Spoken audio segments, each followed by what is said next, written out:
अस्सलाम वालेकुम। ये एक बेहतरीन नुस्खा है जो पित्ते की पथरियों को तोड़ेगा और बहुत आसानी से तोड़ेगा बगैर किसी तकलीफ के। बहुत बेहतरीन और मुजर्रब नुस्खा है। इसमें 4 चीज़ें आपने लेनी है। सूंड ले लें, ठीक है जी, जिसको सूखा खुश्क अदरक भी कहते हैं, ज़ंजीबील भी कहते हैं। सूंड, अजवाइन देसी, नशादर और कलमी शोरा, ये चारों चीज़ें आप लोगों ने 10-10 ग्राम लेनी है। और रेवंद खताई, ये आप लोगों ने 40 ग्राम लेनी है। किसी को अगर पहले ही लूज मोशन वगैरह की शिकायत हो तो वो ये रेवंत खताई 20 ग्राम डाल ले, वरना 40 ग्राम रेवंत खताई ले। और 20 ग्राम कुश्ताए हिजरुल यहूद लेना है। ये आपको रेडीमेड भी तैयार शुदा कंपनी का, करशियम दर्द किसी भी अच्छी कंपनी का ये आपको तैयार शुदा मिल जाएगा।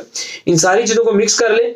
और अब आप लोगों ने करना ये है कि 1 ग्राम सफूफ, तकरीबन एक छोटी चाय वाली आधी चम्मच जो सफूफ है वो आपने एक इलायची सब्ज और 1-2 चुटकी जीरा सफेद, ठीक है जी, इसका 1.25 कप पानी डाल के 1 कप जो है वो उसका कावा तैयार कर ले। ठीक है जी, मैंने कि 1.25 कप पानी डालेंगे तो खुश्क होने के बाद 1 कप रह जाएगा। तो 1 कप जो है वो सब्ज इलायची और जीरा सफेद की पानी में कावा बना के, ठीक है जी, उसके साथ इसको आप खा लें।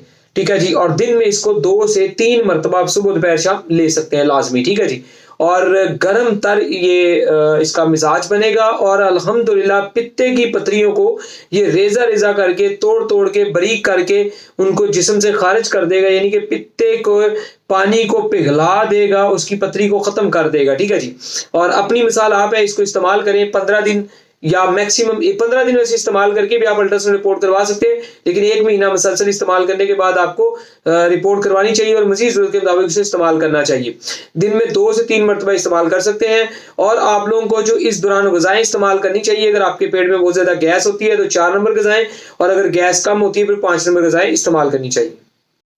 तमाम ओवरसीज जो है, आउट ऑफ कंट्री के लोग जो है, मुल्क से बाहर वाले लोग जो है, ठीक है जी, कोई भी मेडिसिन दवाई मंगवाना चाहें तो उससे पहले आप हमें वीडियो कॉल जरूर किया करें ताकि हर तरह की 2 नंबरी और धोखे फ्रॉड से बचा जा सके।